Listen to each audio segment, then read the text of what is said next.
है, तो हम स्टार्ट करते हैं लीनियर इक्वेशंस इन टू वेरिएबल्स। तो अगर हम लोग थोड़ा इस टॉपिक को देखें तो लीनियर का क्या मतलब होता है, जिसकी डिग्री क्या हो 1 हो। ये हमने पॉलिनोमियल्स वाले चैप्टर में सीखा था, ठीक है।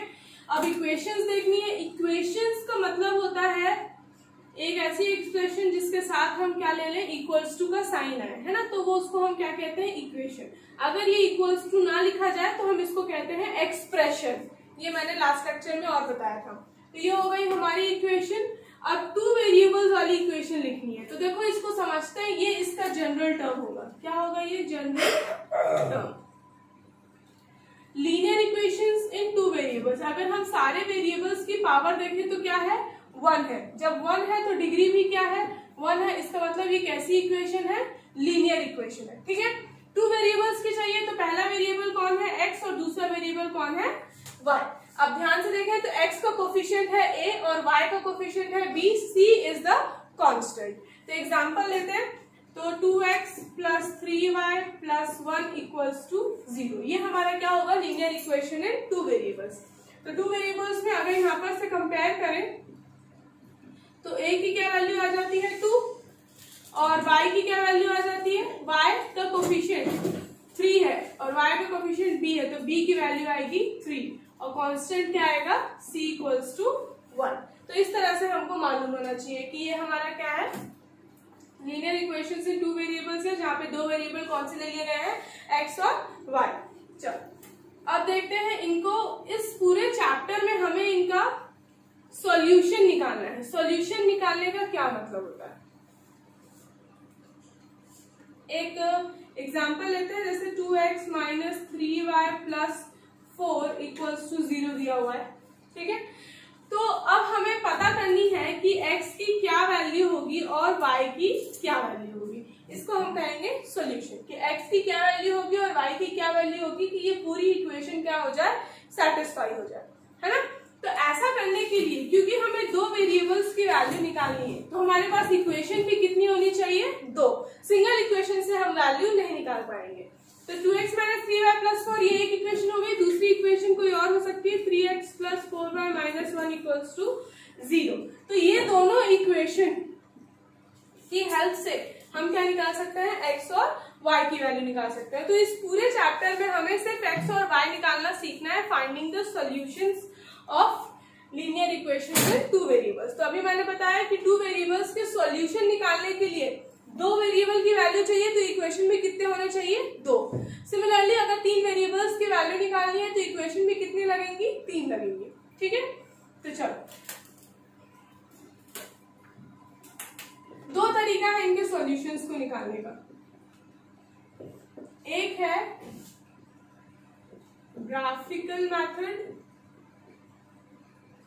और दूसरा है अलजेब्रिक मेथड। अलजेब्रिक मेथड्स में हम लोग 3 मेथड्स पढ़ेंगे। सबसे पहली मेथड होगी सब्स्टिट्यूशन, दूसरी मेथड होगी एलिमिनेशन और तीसरी मेथड होगी क्रॉस मल्टीप्लिकेशन।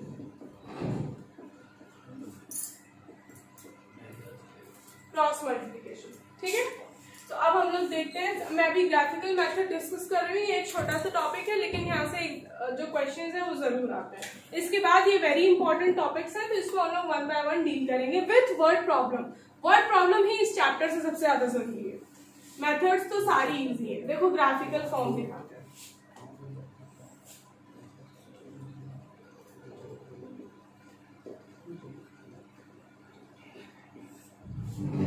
पहला क्वेश्चन मैं ले रही हूं,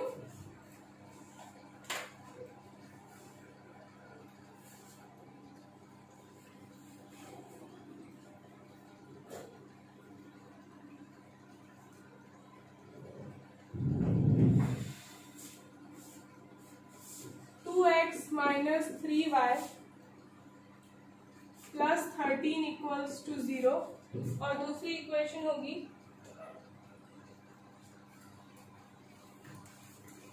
3x minus 2y plus 12 equals to 0। ये इक्वेशन दी गई है। हमें क्या निकालना है, x निकालना है और y निकालना है। तो कुछ नहीं करना है, दोनों ही इक्वेशंस के लिए पहले ग्राफ प्लॉट करेंगे। तो इसको देखते हैं तो 2x minus 3y equals plus 13, तो इक्वल्स टू माइनस 13 हो जाएगा। तो 2x equals to minus 13 plus 3y, x equals to minus 13 plus 3y by 2। ये हमारी हो गई इक्वेशन। अब हम लोग इसमें y की वैल्यू डालते जाएंगे और x की वैल्यू निकालते जाएंगे। तो एक टेबल बना लेंगे।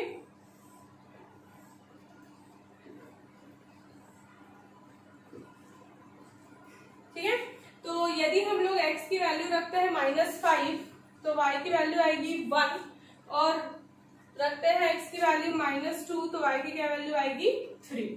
ठीक है, एक और वैल्यू निकाल के रख लेते हैं। y की क्या वैल्यू रख ले, y की वैल्यू मैं रख लेती हूँ +1 रख लेते हैं। तो जब y की वैल्यू 1 रखेंगे तो यहाँ पर सॉल्व करेंगे तो y की वैल्यू 1 रखेंगे तो x की वैल्यू कितनी आएगी -13 प्लस 3 इंटू 1 बाय 2, तो ये हो जाएगा -10/2 -5, x आ जाएगा -5। ठीक है, इस तरह से हम सॉल्व कर लेते हैं। देखो वैसे तो 2 सॉल्यूशन निकालने से भी काम चल जाता है, पर अगर हम लोग 3 सॉल्यूशन निकालें तो गलती के चांसेस कम रहेंगे। ठीक है, तो हमेशा कभी भी किसी एक लाइन की इक्वेशन निकालो तो 3 उसके पॉइंट्स जरूर निकालें। अब इसको प्लॉट करते हैं।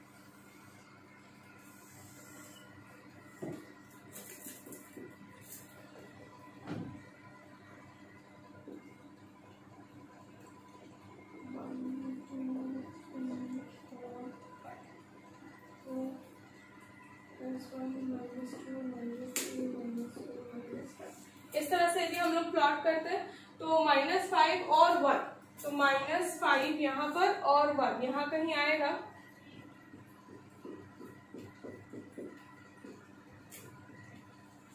ठीक है, -2 और 3, -2 और 1 2 3 यहाँ कहीं आएगा, है ना। ठीक है, और -5 और 1 अगेन। अच्छा, ये रिपीट हो गए हैं शायद पॉइंट्स, तो आप दूसरे कोई पॉइंट्स ले लो।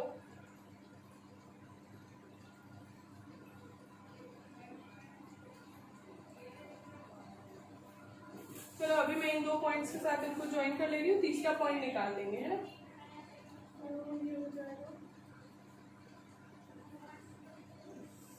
कुछ इस तरह से लाइन बनेगी। अब उसको ग्राफ पेपर में बनाएंगे तो वो सही बनेगा, है ना। अब आगे देखते हैं। ये वाली के लिए 3x minus 2y plus 12 equals to 0, तो 3x minus 2y equals to -12, तो यहाँ से 3x equals to -12 plus 2y by 3 आ जाएगा। अब इसकी भी हम टेबल बनाते हैं।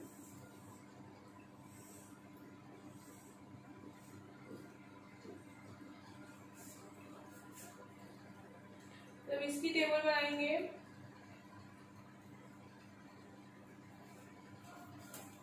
ये होगा -4 0 और -2 3। ठीक है, देखो यहाँ पर मैं बोर्ड पे कर रही हूँ तो ग्राफिकल फॉर्म बहुत क्लियर नहीं, मतलब ग्राफ क्लियर नहीं बन पा रहे हैं, पर जब आप उसमें करोगे ग्राफ पेपर में तो बहुत एग्जैक्ट आ जाएगा। ठीक है, तो ये हमारा पहला ग्राफ था। दूसरा ग्राफ के लिए जब प्लॉट करेंगे तो -4 0 यहाँ आएगा, -2 और 3 यही वाला पॉइंट होगा, तो लाइन कुछ इस तरह से जाएगी, है ना। तो अगर हम लोग इस कंक्लूड करें तो ग्राफिकल फॉर्म में हमें किस तरह के क्वेश्चंस करने हैं, कैसे सॉल्व करना है। तो पहले देखो, एक क्वेश्चन ले लिया, पहली इक्वेशन के लिए हमने ग्राफ प्लॉट कर लिया, दूसरी इक्वेशन के लिए भी हमने ग्राफ प्लॉट कर लिया। हमें निकालना क्या था, x और y। तो वो पॉइंट जहां पर ये दोनों ग्राफ इंटरसेक्ट करेंगे वही हमारे x और y की वैल्यू होंगी। अगर इन कोऑर्डिनेट्स को मैं देखूं तो ये -2 और 3, तो x की वैल्यू क्या हो जाएगी -2 और y की वैल्यू क्या हो जाएगी 3। तो यहाँ पर से हमारा x की वैल्यू आ रही है -2, तो y की क्या वैल्यू आ रही है 3। ठीक है, तो ग्राफिकल फॉर्म में कैसे सॉल्व करना है अगेन मैं बता रही हूँ। पहली लाइन का ग्राफ बनाएंगे, दूसरी लाइन का ग्राफ बनाएंगे, जहां पर इंटरसेक्शन होगा वही हमारे x और y की वैल्यूज होगी। क्लियर है। चलो अब एक दूसरा क्वेश्चन देती हूँ और मैं सारे पॉइंट्स डिस्कस करती हूँ। ये सारे जो ग्राफ है इसको आपको खुद को कॉपी में बना के देखने हैं और इसके बाद मुझे बताना है कि सही तुम लोगों ने ड्रॉ करा है, बिल्कुल वैसे ही आ रहा है जैसा मैंने बताया है या नहीं। ठीक है, चलो देखते हैं।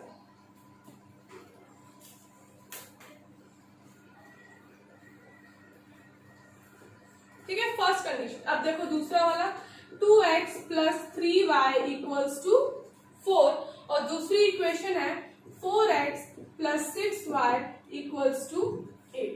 इस इक्वेशन के लिए हमें अगर सॉल्यूशन निकालना है, मतलब x की क्या वैल्यू है और y की क्या वैल्यू है निकालनी है, तो सबसे पहले क्या करेंगे, इसके लिए ग्राफ बनाएंगे। कैसे बनाएंगे, एक कॉलम बनेगा x और y का, पॉइंट्स निकाले जाएंगे।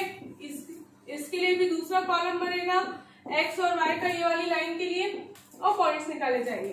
तो देखो मैं डिस्कस कर रही हूँ, जब तुम लोग बनाओगे तो ऐसा ही कुछ ग्राफ निकल के आएगा। 2x plus 3y equals to 4, तो 2x equals to 4 minus 3y, x equals to 4 minus 3y by 2। ठीक है, तो 4 माइनस 3y की जगह 1 रख लेते हैं, y की जगह क्या रख लेते हैं 1, तो ये आ जाएगा 1/2 0.5 आएगा। ठीक है, और y की जगह क्या रख लेते हैं -1, तो ये क्या आ जाएगा 3.5 आ जाएगा। ठीक है, कुछ इस तरह के कोऑर्डिनेट्स निकल के आएंगे। और अगर इसको भी मैं सॉल्व करूं 4x plus 6y equals to 8, तो 4x plus 6y equals to 4x equals to 8 minus 6y, 4x equals to 8 minus 6y by 4, x की वैल्यू आ जाएगी। ठीक है, तो इसमें भी जब मैं रखूंगी y की वैल्यू 1, तो आएगा ये 0.5 और -1 रखने पे भी क्या आएगा 3.5। तो अगर मैं इसको प्लॉट करूंगी तो x की वैल्यू यहाँ पर आएगी 0.5 और y की वैल्यू 1 यहाँ पर आएगी, मतलब ये वाला कोऑर्डिनेट, और x की वैल्यू होगी 3.5, ये 1, ये 2 और ये 3, ये 4, 3.5 यहाँ कहीं। ठीक है, और y की क्या वैल्यू आएगी -1, मतलब यहाँ कहीं। तो ये लाइन कुछ इस तरह से बनेगी।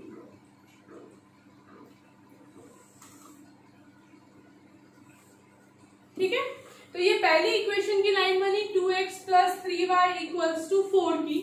और अब जब हम दूसरी इक्वेशन की लाइन बनाएंगे ये वाली, तो देखो सेम कोऑर्डिनेट्स आएंगे, यहां पर भी सेम कोऑर्डिनेट आएगा,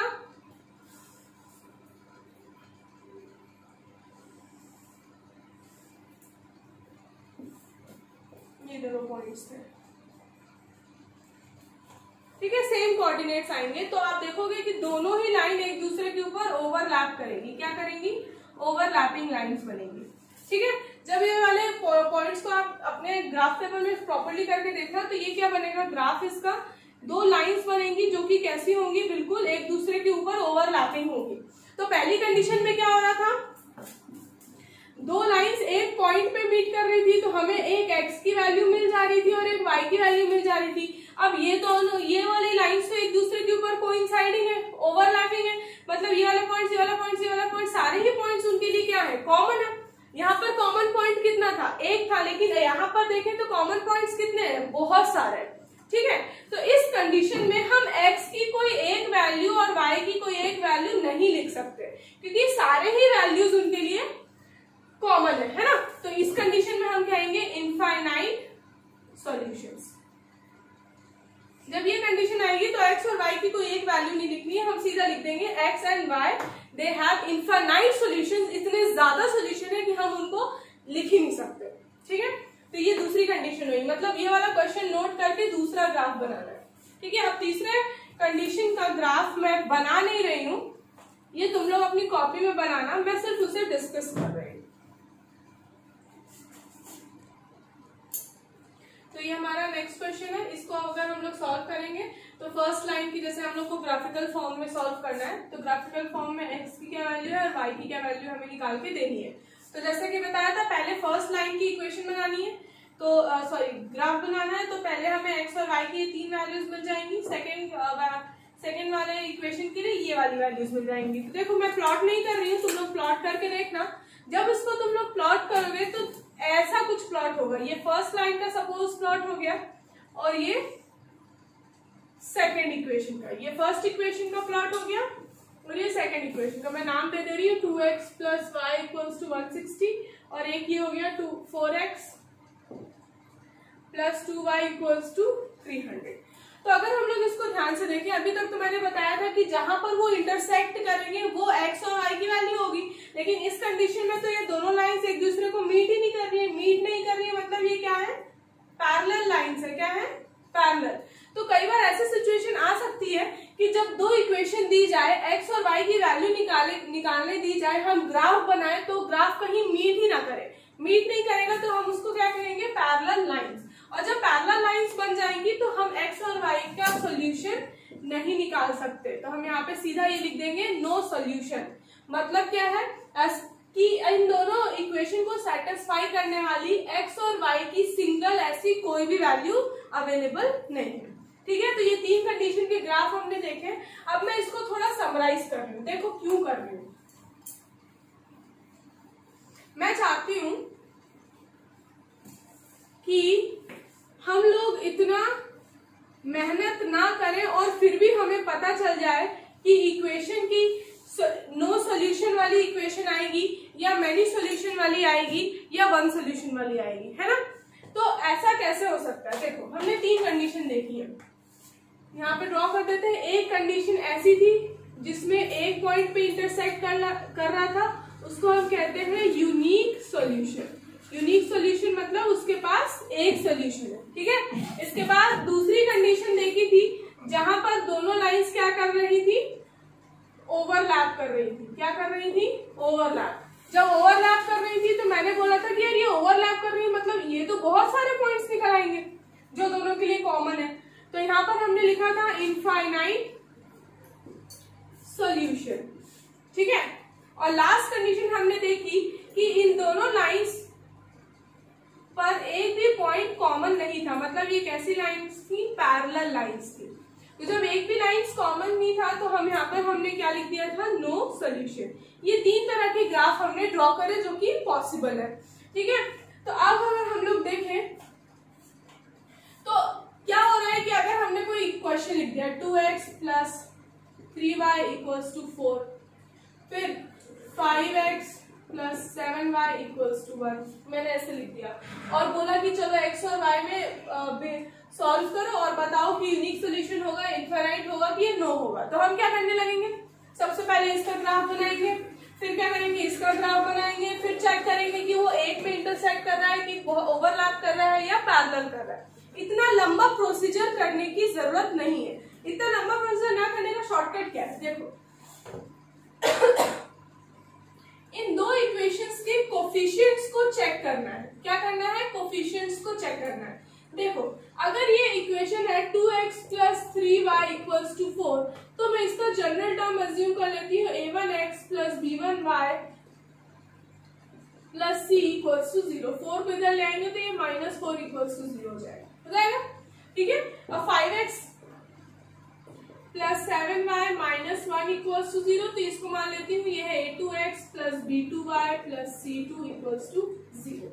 ठीक है, मतलब ये वाली हमारी पहली linear equation in two variable, तो उसको 1 1 1 कर दिया है, और दूसरी linear equation in two variable के लिए कोफिशिएंट्स को क्या ले लिया है, 2 2 2 ले लिया है। तो हम चेक कर सकते हैं कि जब भी इसका रेशियो a1 अपॉन a2 निकालते हैं तो क्या आ रहा है, 2 bye a1 upon a2। a1 की क्या वैल्यू है 2 और a2 की क्या वैल्यू है 5, तो a1 अपॉन a2 क्या आ रहा है 2 बाय 5। b1 अपॉन b2 निकाल लेते हैं। b1 अपॉन b2 मतलब b1 क्या है 3 और b2 क्या है 7। c1 अपॉन c2 भी निकाल लेते हैं। तो इस c1 क्या है यहाँ पर से -4 और यहाँ पर से क्या है -1। ठीक है, तो इस पर्टिकुलर क्वेश्चन के लिए अगर हम लोग देखें तो 2x प्लस 3y -4 और 5x प्लस 7y -1, इस क्वेश्चन को यदि हम लोग देखें तो a1 upon a2 not equals to b1 upon b2 है कि नहीं है। a1 अपॉन a2 की वैल्यू क्या है 2 बाय 5 और ये है 3 by 7, not equals to b1 upon b2 है, तो सॉल्यूशन कैसा आएगा, यूनिक। देखो ग्राफ नहीं बनाया और फिर भी हमने डिटरमाइन कर लिया। ठीक है, a1 अपॉन a2 जब not equals to b1 upon b2 होगा तो ग्राफ कैसा बनेगा, इंटरसेक्टिंग ग्राफ बनेगा और सॉल्यूशन 1 निकल के आएगा। दूसरा क्वेश्चन लेते हैं।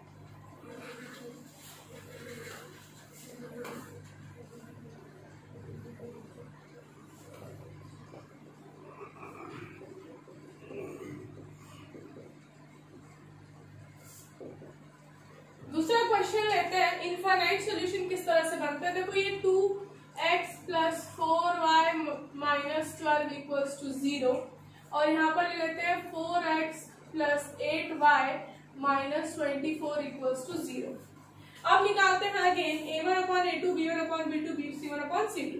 देखो चेक करना है, ये क्वेश्चन हमें दिया हुआ है तो पहले a1 अपॉन a2, a1 क्या है, a1 2 फर्स्ट इक्वेशन में x का कोफिशिएंट, a2 क्या है सेकंड इक्वेशन में x का कोफिशिएंट 2/4। यहाँ पर देखते हैं b1 क्या है 4 और b2 क्या है 8, c1 क्या है -12 और c2 क्या है -24। सॉल्व करो ये सब 1/2 और 1/2। तो मतलब जब a1 upon a2 equals to b1 upon b2 equals to c1 upon c2 आएगा तो क्या होगा, वो दोनों लाइंस क्या हो जाएंगी, ओवरलैपिंग हो जाएंगी और सॉल्यूशन कितने हो जाएंगे, इनफाइनाइट सॉल्यूशन हो जाएंगे।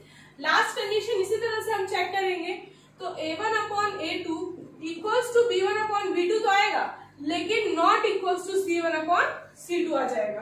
तो जब not equals to c1 upon c2 आएगा तब वो क्या हो जाएगा, नो सॉल्यूशन। इसी क्वेश्चन को थोड़ा सा चेंज कर देते हैं, यहाँ पर 24 ना लेके 36 ले लो, ठीक है। तो ये जो 1/2 है ये भी 1/2 है लेकिन यहाँ क्या हो जाएगा -36 आ जाएगा 3, तो ये हो जाएगा 1/3। a1 अपॉन a2 और b1 अपॉन b2 तो इक्वल है लेकिन c1 अपॉन c2 इक्वल नहीं है, ठीक है। तो ये हमारा हुआ कंडीशंस जिसको हम सिर्फ देख के बता सकते हैं कि यूनिक सॉल्यूशन आएगा, इनफाइनाइट सॉल्यूशन आएगा या नो सॉल्यूशन आएगा। एक क्वेश्चन बता रही हूँ कि कैसे हम गेस कर सकते हैं। ये टेबल ड्रॉ कर लेनी है वीडियो पॉज करके। अच्छा एक चीज और, जब सॉल्यूशंस निकल के आते हैं तो इन दोनों को हम कहते हैं कंसिस्टेंट। सॉल्यूशन निकल के आ रहे हैं चाहे इनफाइनाइट हो चाहे यूनिक हो, जब सॉल्यूशंस निकल के आते हैं तो हम उनको कहते हैं कंसिस्टेंट इक्वेशंस और जब सॉल्यूशन नहीं निकल के आते हैं तो उनको कहते हैं इनकंसिस्टेंट, कि वो कंसिस्टेंट नहीं है, उनका सॉल्व करना पॉसिबल नहीं है, ठीक है। चलो ये टेबल बना के याद रखना। एक दो क्वेश्चन फटाफट बता रही हूँ कि कैसे गैस कर सकते हैं, ठीक है। तो चलो इन क्वेश्चंस को फटाफट डिसाइड कर लेते हैं। यूनिक आएगा, पैरेलल लाइंस आएंगी या फिर नो सॉल्यूशन आएगा। तो देखो क्या करना है, a1 अपॉन a2 निकालना है।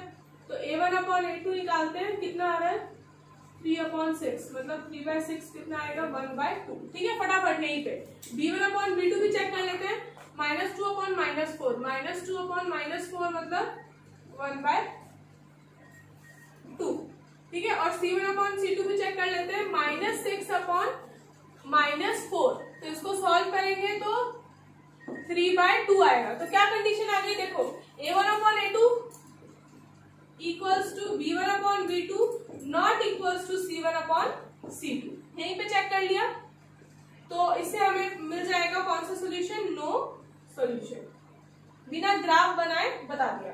नेक्स्ट कंडीशन पे कर लेते हैं, a1 upon a2 equals to 2/6 मतलब 1/3, फिर b1 upon b2 equals to 4/12, y के कोफिशिएंट्स को b1 बोलते हैं और नीचे वाली इक्वेशन वाला b2 हो जाएगा, तो ये हो जाएगा अगेन 1/3 और c1 अपॉन c2 क्या हो जाएगा 8/24, 1/3, सारे इक्वल हो गए। तो a1 upon a2 equals to b1 upon b2 equals to c1 upon c2, infinite solution, ठीक है। अच्छा एक चीज ध्यान में रखनी है, जब कांस्टेंट्स को इक्वल्स टू के उधर अज्यूम कर रहे हो तो दोनों ही उधर अज्यूम करो। जैसे यहाँ पर दोनों ही कांस्टेंट इक्वल्स टू के राइट हैंड साइड में, तो मैंने डायरेक्ट 8/24 ले लिया है और यहाँ पर दोनों ही -6/4 लेफ्ट हैंड साइड में थे, तो मैंने इसलिए डायरेक्टली माइनस ये वाला ले लिया था 6/24, माइनस एलिमिनेट कर दिया। तो देखना दोनों या तो राइट हैंड साइड में या तो दोनों लेफ्ट हैंड साइड में, आगे पीछे नहीं लेना। तो ये अब यहाँ पर ले लेते हैं a1 अपॉन a2 देख लेते हैं, तो ये हो जाएगा 9/4, b1 अपॉन b2 देखना है तो 2/y के सामने कुछ नहीं है मतलब 1 है, यहीं से आगे करने की वैसे जरूरत नहीं है, यहीं से पता चल रहा है कि a1 upon a2 not equals to b1 upon b2 आ गया है, तो यहाँ पर आ जाएगा यूनिक सॉल्यूशन, ठीक है। देखो ये वाली कंडीशन मैंने इसीलिए लिखी थी कि देखो यहाँ पर कांस्टेंट अंदर है और इधर RHS में है, तो या तो इसको उधर ले जाओ या तो इसको इधर ले आओ। तो मैं 2x - 4y 12 को उस तरफ ले लेती हूँ। अब निकाल लेते हैं a1/a2 कितना आएगा, ये लेते हैं 8/2 4/1, b1/b2 ले लेते हैं -16/-4 4/1 अगेन, और c1/c2 निकालेंगे तो c1 ले रहे हैं 3 और नीचे आएगा -12, 4/12 कितना आएगा -1/4। ये 4/1 है, 4/1 है, ये -1/4 है। अगर अपन उस तरफ नहीं लेते तो गलत हो जाता है ना, तो इस तरह ध्यान रखना है। ये वाली कंडीशन हो गई नो सोल्यूशन वाली, क्योंकि a1/a2 equals to b1/b2 not equals to c1/c2। a1/a2 क्या होता है, कोफिशिएंट्स का रेशियोज, ठीक है, आगे पीछे नहीं लेना, या तो दोनों उधर लो या तो दोनों इधर लो। और क्योंकि रेशियो निकाल रहे हैं तो इक्वेशंस को भी ऊपर नीचे कर सकते हैं। तो इस टाइप के क्वेश्चंस करके देखना है, सारे ग्राफ बना के देखते हैं। अब नेक्स्ट लेक्चर में मैं इससे रिलेटेड कैसे क्वेश्चन आते हैं बताऊंगी।